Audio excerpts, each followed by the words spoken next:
నమస్తే journalist TV news కు స్వాగతం. ధనిక తెలంగాణ రాష్ట్రాన్ని 7 లక్షల కోట్లు అప్పులుగా మార్చిన కేసీఆర్ పార్టీకి ఎందుకు ఓటు వేయాలని 10 ఏళ్ల కాలంలో దేశ పరువు ప్రతిష్టలను ఇతర దేశాలకు తాకట్టు పెట్టిన బీజేపీ పార్టీకి ఎందుకు ఓటు వేయాలని ప్రశ్నించారు మంత్రి పొంగులేటి శ్రీనివాసరెడ్డి. ఖమ్మం జిల్లా సత్తుపల్లి పట్టణంలో పార్లమెంట్ ఎన్నికల నేపథ్యంలో ఏర్పాటు చేసిన నియోజకవర్గ స్థాయి కాంగ్రెస్ పార్టీ నాయకులు కార్యకర్తలు సమావేశంలో మంత్రులు తుమ్మల నాగేశ్వరరావు, పొంగులేటి శ్రీనివాసరెడ్డి, ఎంపీ అభ్యర్థి రామ సహాయం రఘురాం రెడ్డి, స్థానిక ఎమ్మెల్యే మట్ట రాగమయ్యి పాల్గొన్నారు. ఈ సందర్భంగా మంత్రి పొంగులేటి బీఆర్ఎస్, బీజేపీ ప్రభుత్వాలపై తీవ్ర స్థాయిలో విమర్శలు చేశారు. ఫామ్ హౌస్ లో ఉంటూ ఇంకా ముఖ్యమంత్రిగా ఉన్నట్లు కేసీఆర్ అపోహలో ఉన్నారని, కళ్లు తెరిచి అధికారంలో ఉన్నప్పుడు ప్రజలకు ఏం చేశారు ఆత్మ విమర్శ చేసుకోవాలన్నారు. అందరి ఫోన్లను ట్యాప్ చేసినందుకు, ఇచ్చిన హామీలను అమలు చేయలేకపోయినందుకు బీఆర్ఎస్ పార్టీకి ఓటు వేయాలా అని ప్రశ్నించారు. మతాల మధ్య, కులాల మధ్య, ప్రాంతాల మధ్య చిచ్చు పెడుతూ మూడోసారి ప్రధాని కావాలని బీజేపీ పార్టీ చూస్తుంది అని, రైతుల కోర్కెలను విస్మరించి సుమారు 800 మంది రైతులను బీజేపీ ప్రభుత్వం పొట్టన పెట్టుకుందని ఆగ్రహం వ్యక్తం చేశారు. తెలంగాణ ఇచ్చిన సోనియమ్మ కుటుంబానికి అండగా ఉండాల్సిన అవసరం ఉందని, దేశ ప్రధానిగా రాహుల్ గాంధీని చూసేందుకు పార్లమెంటు ఎన్నికలలో ప్రతి ఒక్కరూ కాంగ్రెస్ పార్టీ అభ్యర్థులను గెలిపించాలని పిలుపునిచ్చారు. అంతకుముందు మంత్రి తుమ్మల నాగేశ్వరరావు మాట్లాడుతూ జిల్లాకు గోదావరి నీళ్లను తీసుకురావడం తప్ప తనకు ఏ పదవి ముఖ్యం కాదు అన్నారు. శ్రీరాముడి దయతో జిల్లాను అభివృద్ధి చేశానని గుర్తు చేశారు. అది చేసి ఇబ్బంది పెట్టిన వాళ్లను, నష్టం చేసే వాళ్లను గుర్తించి మంచి వాళ్లను కలుపుకుని పోవాలని, సమన్వయంతో వచ్చే వాళ్లను చేర్చుకోవాలే తప్ప స్వార్థం కోసం దుర్బుద్ధితో పార్టీలోకి వచ్చే వాళ్లు అక్కర్లేదని తేల్చి చెప్పారు. 5 ఏళ్లు లోపల కూర్చుని ఇప్పుడు కర్ర పట్టుకుని బాబు బాబు అని ఊళ్లు తిరుగుతున్నాడని, కేసీఆర్ కు కాంగ్రెస్ పార్టీ గురించి మాట్లాడే అర్హత లేదని, తనకు ఒక అవకాశం ఇవ్వాలని కోరారు. ఎంపీ అభ్యర్థి రామ సహాయం రఘురాం రెడ్డి.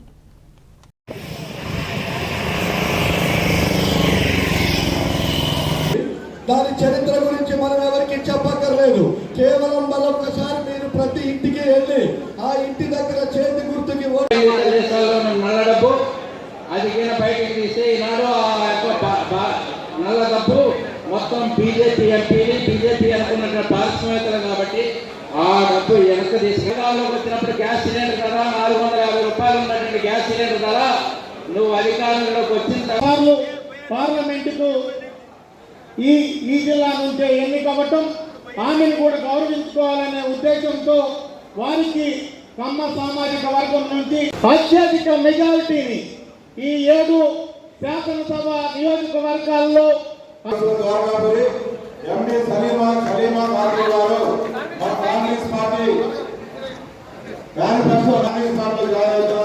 వారికి స్వాగతం, సుస్వాగతం. అందరూ కూర్చోవాలండి. కాతూర్ గారు కూడా ఇక్కడ ముందుకు రావాలండి. సలీమా కాతూర్ గారు కూడా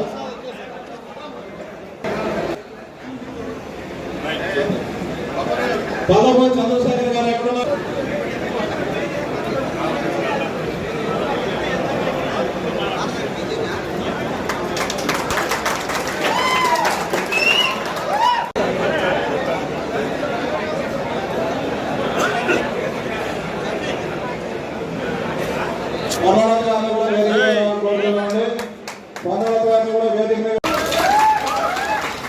టిఆర్ఎస్ చేసిన పనులు మీకు అన్ని తెలుసు. కాళేశ్వరం ఫెయిల్, ధర్నీ ఫెయిల్, ఇక్కడ ఉద్యోగాలు ఇస్తా అని అది ఫెయిల్, ఇళ్ల స్థలాలన్నీ ఫెయిల్, రుణమాఫీ ఫెయిల్, డబ్బులు చేసుకోవడంలో పాస్. అదేవిధంగా బీజేపీ ప్రభుత్వం గురించి మాట్లాడుతున్నాం. కొత్త వాళ్ళు కూడా ఎన్నో గ్యారెంటీలు చేశారు. గ్యాస్ సిలిండరు 400 రూపాయలు అంటే దాన్ని 50% చేస్తా అన్నాడు. అది ఇప్పుడు ఎక్కడుంది? 1000 రూపాయల కంటే పైకి వెళ్ళిపోయింది. ఇప్పుడు ఆగదు, పైకి వెళ్ళిపోతూ ఉంటుంది. పెట్రోల్ 60 రూపాయలు ఉండే, పెట్రోల్ ఎక్కడికి పోయింది? 110 రూపాయలు పోయింది. అది కూడా ఆగదు, పైకే పోతూ ఉంటుంది. ఉద్యోగాలు 2 కోట్ల ఉద్యోగాలు అన్నాడు. ఆ 2 కోట్ల ఉద్యోగాలు 1 కోటికి ఉద్యోగాలు పీకేశాడు. ఉన్న వ్యవస్థలన్నీ అదానీలకు, రిలయన్స్లకు ఇచ్చేశారు. ఆర్మీ, ఎయిర్ ఫోర్స్, నేవీ అనేది అతి పవర్ఫుల్ అయిన మన సైన్యానికి ప్రతి ఏడు పెద్ద ఎత్తున, భారీ ఎత్తున రిక్రూట్మెంట్లు అయ్యేది. పర్మనెంట్ రిక్రూట్మెంట్లు, ఉద్యోగాలు అయ్యేది. అది తీసుకుపోయి ఇప్పుడు అగ్నివీర్ కింద కాంట్రాక్ట్ సిస్టమ్గా చేసేశారు. అదిగాక ఇప్పటి నుంచి కొత్త పాఠం శుద్ధి చేశాడు, అయోధ్య అయోధ్య రాములవారు అని. దాని మీద చర్చ బాగా నడుస్తుంది. మరి రాములవారు మనకు లేరా? మనవారు మన భగవంతుడు కాదా? రామాలయాలు మనం కట్టలేదా? నేను సొంతంగా మనపెట్టిన రామాలయం కట్టాను, నా పేరే రామసాయం. ఏం మాట్లాడతారండి? ఎందుకండి వాళ్ళు వచ్చి ఓటు అడిగేది, వాళ్ళకి ఓటు వేయటం అనేది వేస్ట్ అని చెప్తున్నాను. ఇప్పుడు 4.5 ఏళ్ళకి ఇంకా ప్రభుత్వం మన కాంగ్రెస్ ప్రభుత్వమే ఉంటుంది. వాళ్ళకి వేసిన వేస్ట్ ఓటు. బీజేపీకి అది వేరే విషయం. నేను ఒక గ్యారంటీ చేస్తున్నాను. నేను ఈ 6 గ్యారంటీలు వేరే మా ప్రభుత్వం చేసింది, నేను ఒక గ్యారంటీ చేస్తున్నాను. నన్ను గెలిపియండి, ఖమ్మం జిల్లాను వదిలిపెట్టరు. కొంతమంది అంటున్నారు ఎలక్షన్ అయిపోయినాక ఆయన ఎలక్ట్ అయినాక రాడు అని. పక్కాగా ఖమ్మం జిల్లాకు సేవ చేయడానికి నేను వచ్చాను. నేను సేవ చేసి ఉంటాను, మీకు అందుబాటులో ఉంటాను. నాకు ఒక అవకాశం ఇవ్వండి. నాకు ఓటు వేస్తే మీ గెలుపు, నా గెలుపు కాదు, అక్కడ రాహుల్ గాంధీ గెలుపు. డెమోక్రసీ అనేది, సెక్యులరిజం అనేది మొత్తం కోల్పోయింది. దాన్ని రక్షించండి. మంత్రుల్ని కానీ, ఎమ్మెల్యేలు కానీ, ఎంపీలని కానీ కలవని మీరు, రైతుల కష్టాలను పట్టించుకొని మీరు, ధనిక తెలంగాణ రాష్ట్రాన్ని 7 లక్షల కోట్లు అప్పులు చేసిన మీరు, తెలంగాణ ప్రజలకు ఇచ్చిన కాన్స్టిట్యున్సీకి 1,00,000 ఎకరాలకి సాగునీరు ఇస్తామని చెప్పి ఇవ్వనందుకు మీకు ఓటేయాలా? 4 నెలలైంది మీరు ముఖ్యమంత్రిగా దిగిపోయి, ఇంకా ఫామ్ హౌస్ లో ఉండి మీరు ఇంకా నేనే ముఖ్యమంత్రి అనే అపోహలో మీరున్నారు. ఇప్పటికైనా కళ్ళు తెరిచి మొత్తు దించుకొని దిగి తెలంగాణ ప్రజలకి ముఖ్యమంత్రిగా ఏం చేశావో ఒక్కసారి మీరు ఆత్మ పరిశీలన చేసుకోవాలి. నిజమే, ఏం చేశారా అంటే వేదిక మీద ఉన్న మాలాంటి వాళ్ళ ఫోన్లే ట్యాప్ చేయడం కాదు, వేదిక ముందున్న మీ అందరి ఫోన్లు కూడా ఆనాడు ట్యాప్ చేశాడు. అందుకే మళ్ళీ ఓటేయాలా? ఈ దేశ ప్రధానిగా 2 పర్యాయాలు ప్రధానమంత్రి అయ్యే అవకాశం వచ్చిన రాజీవ్ గాంధీ గారు, రాహుల్ గాంధీ గారు ప్రధానమంత్రి కాదా? ఖమ్మం పార్లమెంట్ నుంచి రఘురామరెడ్డి గారిని ఈ రాష్ట్రంలో ఉండే 17 పార్లమెంట్ లో కనీసం 15 పార్లమెంట్లు గెలిపించి ఆ గెలుపులో ఖమ్మం పార్లమెంటు నెంబర్ కూడా ఉండే విధంగా ఇందిరమ్మ కుటుంబానికి మనందరం అండగా ఉండాల్సిన అవసరం ఉంది. తెలంగాణ రాష్ట్రాన్ని ఇచ్చిన సోనియమ్మ కుటుంబానికి మనందరం అండగా ఉండాల్సిన అవసరం ఉంది. ఇదంతా మనందరి ఆశయం, మనందరి లక్ష్యం, మనందరి మనసులో ఉన్నది ఒకటే. ఈ దేశ ప్రధానిగా రాహుల్ గాంధీ గారిని చెయ్యాలన్నదే మనందరి తపన. ఏదైతే బీజేపీ పార్టీ అధికారంలోకి వచ్చిన 10 సంవత్సరాలలో దేశ పరువు ప్రతిష్టలని, దేశ ప్రఖ్యాతుల్ని ఇతర దేశాలకి తాకట్టు పెట్టిందన్నది ముమ్మాటికి నిజం. దేశ ప్రజలకు ఇచ్చిన హామీలని 10 సంవత్సరాలలో చేసింది ఏమీ లేదు.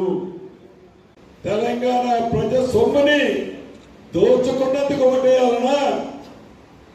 ఆ దోచుకున్న ఓటుని, సొమ్ముని భద్రంగా దాచుకోవడానికి మళ్ళీ మీకు అధికారం ఇవ్వాలనా? చెప్పిన హామీలతో పాటు చెప్పని అనేక హామీలు ఇచ్చిన ప్రభుత్వం మీ ప్రభుత్వం, ఇందిరమ్మ ప్రభుత్వం. అవును, ఇంకా మేమిచ్చిన హామీలు కొన్ని చేయాల్సిన అవసరం ఉంది. బరాబర్ మా ముఖ్యమంత్రి రేవంత్ రెడ్డి గారు చెప్పినట్లు, మా కేబినెట్ మంత్రులు చెబుతున్నట్లు ఆగస్టు 15వ తారీఖు లోపు రైతన్నలకు ఏదైతే 2 లక్షల రూపాయల రుణమాఫీ చేస్తామని చెప్పాను, బరాబర్ ఆ 2 లక్షల రూపాయల రుణమాఫీని ఈ ప్రభుత్వం చేస్తుంది. ప్రతి గ్రామంలో ఇందిరమ్మ ఇల్లు కావలసిన పెన్షన్ ఇస్తామని చెప్పాం. రాబోయే ఈ 5 సంవత్సరాలలో బరాబర్ ప్రతి ఊళ్ళో ఇల్లు కావాలి అనే వాళ్ళు లేకుండా ఉండే విధంగా ఇల్లు ఈ ఇందిరమ్మ ప్రభుత్వం ఇస్తుంది. పేదవాడికి రేషన్ కార్డు ఇస్తుంది, కొత్త వాళ్ళకి పెన్షన్ ఇస్తుంది, రైతన్నలకి చెప్పిన ప్రతి హామీని ఈ ప్రభుత్వం చిత్తశుద్ధితో చేస్తుంది. సుమారు 800 మంది రైతన్నలను పొట్టన పెట్టుకున్నందుకు మళ్ళీ ఈ బీజేపీ పార్టీని 100వసారి అధికారంలోకి తీసుకురావాలన్నా చెప్పని మాటని ఒక దాన్ని హిందువుల మెడల్లో ఉన్న మంగళసూత్రాలను తీసి ముస్లింస్ కి క్రిస్టియన్స్ కి కాంగ్రెస్ పార్టీ ఇస్తుంది అని ఏదైతే గ్లోబల్ ప్రచారం చేస్తున్నందుకు తిరిగి మళ్ళీ బీజేపీ పార్టీకి ఓటేయాలా? మాయ మాటలు చెప్పడం తప్ప ఉదయం ఒక దేశము, సాయంత్రం ఒక దేశము, రాత్రికి ఒక దేశం భారతదేశ సంపదతో తిరుగుతూ గంటకి ఒక బట్టలు ఖరీదైన బట్టలు మార్చుకుంటూ వివిధ దేశాల్లో మీరు తిరుగుతున్నందుకు మళ్ళీ మీకు ఓటేయాలా?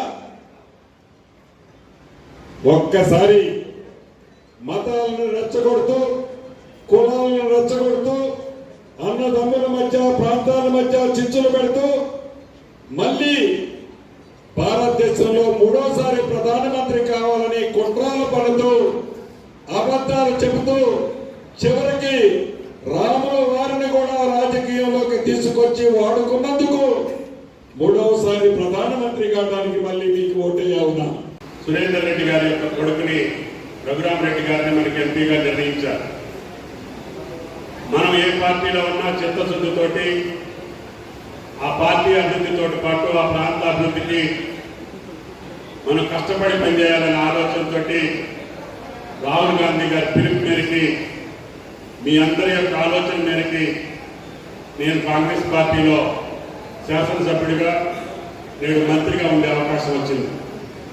తప్పకుండా నాకు రాజకీయ జన్మనిచ్చినటువంటి సత్తుపల్లి నియోజకవర్గం, నన్ను ఇంతవాణి చేసినటువంటి సత్తుపల్లి నియోజకవర్గం, నన్ను భుజాల మీద మోసినటువంటి ఎన్నో వందల మంది, వేల మంది సత్తుపల్లి ప్రజానీకానికి నా రుణం తీర్చుకోవడానికి మీకు సాగునీరు ఇవ్వాలని, మీ గ్రామానికి మౌలిక వసతులు కల్పించాలని, జలగ వెంకటరావు గారు పాలించినటువంటి నియోజకవర్గానికి ఇంకా కీర్తి ప్రతిష్టలు తేవాలని 40 సంవత్సరాలు నిర్విరామంగా ఒక యజ్ఞంలాగా, ఒక తపస్సులాగా నేను మీకోసం పనిచేశానని చెప్పి మీకు ఈ సందర్భంగా మనం చెప్తున్నాం. అందుకని మనకి ఈరోజు గౌరవం వచ్చింది. సత్తుపల్లి నియోజకవర్గంతో పాటు ఖమ్మం జిల్లాతో పాటు ఉభయ రాష్ట్రాల్లో కూడా మీ అభ్యర్థి తుమ్మల నాగేశ్వరరావు మంచి పనులు చేసి ప్రజల మన్ననలు పొందారు. ఆయన గారు మన పార్టీలోకి రావాలని చెప్పి ఢిల్లీ అధిష్టాన వర్గమే మనకి కబురు చేసి మనకి అవకాశం ఇచ్చింది. నేను అనుకున్న గోదావరి నీళ్లు మీ వేషకాంతల చెరువుకు రావాలనేది, అదేవిధంగా మీ యొక్క నివసూరు మండలంలో బేతిపల్లి కాలువ ద్వారా తమ్మిలేరు వచ్చినా రాకపోయినా బేతిపల్లికి మళ్ళీ గోదావరి నీళ్లు తీసుకురావాలనేది నా ఏకైక కోరిక అని చెప్పి కూడా మీకు ఈ సందర్భంగా మనం చేస్తున్నాం.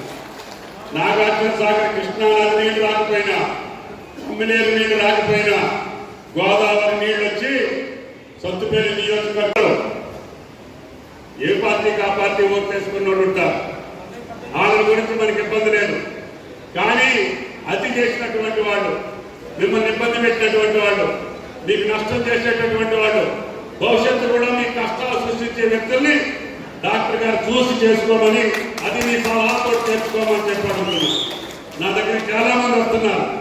వస్తే నాకు తెలియదు, ఎమ్మెల్యే గారి దగ్గరికి పోండి అంటున్నారు. ఎమ్మెల్యే గారు మీ దగ్గరికి పంపిస్తారు. తల్లారోడు వస్తే తల్లారోడు దగ్గరికి, వెలుసూరు వస్తే వెలుసూరు నాయకుల దగ్గరికి, సొత్తుపల్లి వస్తే సొత్తుపల్లి నాయకుల దగ్గరికి పంపించండి. ఆడినాడు మాట్లాడుకొని సమయమనంతో వస్తే మనకు అభ్యంతరం లేదు. కానీ దుర్బుద్ధితో వచ్చి, దురుద్దేశంతో వచ్చి మళ్ళీ వాళ్ళ సంపాదన కోసం, వాళ్ళ స్వార్థం కోసం, వాళ్ళ స్వలాభం కోసం వస్తే మనకు అక్కర్లేదు. లేదని చెప్పి కూడా మీకు ఈ సందర్భంగా మనం చెప్తున్నాం. కాబట్టి అది మీరు మనసులో పెట్టుకోవాలి. డాక్టర్ గారు, ఎమ్మెల్యే గారు, నాయకులు కూడా ఎవరు తీసుకోవాలని మీ ఇష్టం, ఎవరు తెచ్చుకుంటారో మీ ఇష్టం. అంతే తప్ప నేను మాత్రం బ్రహ్మదేవుడు వచ్చినా కూడా మీకు గెలవకుండా నేను ఏ పని చేయను అని చెప్పి మీకు ఈ సందర్భంగా మాట్లాడుతున్నాను. నా కళగా మీకు నీళ్లు ఇవ్వాలని, మీ పిల్లల భవిష్యత్తు బాగుండాలని, మీ ప్రాంతంలో ఇంకా పామాయిల్ ఫ్యాక్టరీలు రావాలని, ఎంతో మందికి ఉద్యోగాలు రావాలని, ఈ ప్రాంతంలో రేవంత్ రెడ్డి గారి ప్రభుత్వంలో ఇంకా ఏం చేయగలుగుతానో నా జీవితంలో మంచి చేయడానికే ప్రయత్నం చేస్తానని చెప్పి కూడా మీకు ఈ సందర్భంగా మనం చెప్తున్నాం. కష్టపడాలి. వాళ్ళు నిన్ను ఆశీర్వదించారు కాబట్టి మీ మీద నమ్మకంతో, గౌరవంతో, పార్టీ మీద ఉన్నటువంటి విశ్వాసంతో మనం గెలిపించారు. ఆ విశ్వాసాన్ని మనం నిలుపుకోవాలి. ఆ విశ్వాసానికి తగ్గట్టుగా వాళ్ళకి ఏ కోరికలు ఉన్నాయో, ఏ అవసరం కోసం మనం గెలిపించారో, దేనికోసం వాటి ప్రాణం కష్టపెట్టి జెండా మోసారో వాళ్ళ గౌరవాన్ని కాపాడటం మన బాధ్యత అని చెప్పి మీకు ఈ సందర్భంగా మనం చేస్తున్నాం. కాబట్టి దయచేసి నేను ఎన్నోసార్లు మీతో మాట్లాడా.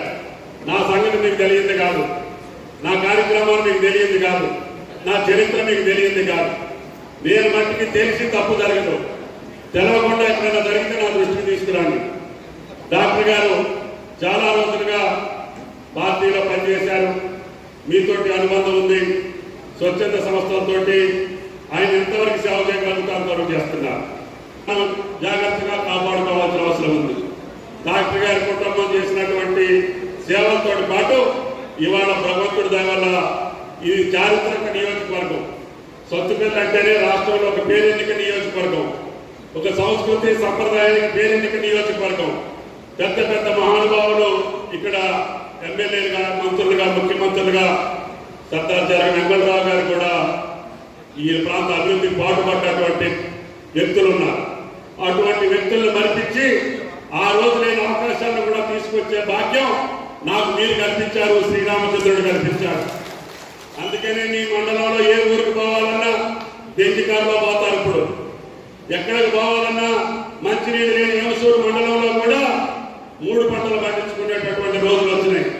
అదేవిధంగా సొంతపల్లి పట్టణం, అదేవిధంగా పాత నియోజకవర్గంతో పాటు అన్ని వ్యవసాయ అనుబంధ రంగాలు మీరు ఫుడ్ పార్క్ ని ఆ రోజు శంకుస్థాపన చేశాం. ఆగిపోయింది. వైఎస్ రాజశేఖర రెడ్డి గారు శంకుస్థాపన చేశారు. దాన్ని 100 కోట్లు పెట్టి పూర్తి చేశారు. ఎన్నికలు అవ్వగానే ఎమ్మెల్యే గారి చేతుల మీదుగా దాన్ని ప్రారంభోత్సవం చేపిస్తానని చెప్పి కూడా ఈ సందర్భంగా మనం చేస్తున్నాం. మనం పండించేటటువంటి అన్ని పంటలకి ఇక్కడే ప్రాసెసింగ్ యూనిట్లు చేపించి రైతుకు మేలైనటువంటి ధరలు వచ్చేటట్టుగా నా ప్రయత్నం నాకు ఉంటుంది. వెంసూరు మండలంలో పామాయిల్ ఫ్యాక్టరీ అడిగారు. నా మొదటి సంతకం మొన్న మంత్రి అయిన తర్వాత ఆ ఫ్యాక్టరీకే సంతకం పెట్టాను. తప్పకుండా మీరు కోటలు వేయండి. రాబోయే కొద్ది రోజుల్లో ఆ ఫ్యాక్టరీ కార్యక్రమాలు కూడా మొదలు పెడతానని చెప్పి కూడా ఈ సందర్భంగా మనం చేస్తున్నాం. అందుకని పెనుబెల్లి మండలంలో లంకాసాగర్కి నీళ్లు రాలే, కృష్ణానది రాలే. రేపు భవిష్యత్తులో ఈ సంవత్సరానికే భగవంతుడు దయచేస్తే వైరా ప్రాజెక్టు ద్వారా గోదావరి నీళ్లు లంకాసాగర్కి తీసుకొస్తానని చెప్పి కూడా ఈ సందర్భంగా మనం చేస్తున్నాం. దారిలో ఉన్నటువంటి కల్లూరు పెద్ద చెరువు కూడా నిండుంది. చంద్రరావు గారు, కల్లూరు కూడా అందరూ జాగ్రత్తగా ఉండండి. మీకు మట్టి ముందు వస్తాయి, మాకు మట్టి కొద్దిగా ఆలస్యం అవుతుంది. కల్లూరికి పెనుగల్లికి ముందు వస్తాయి నీళ్లు.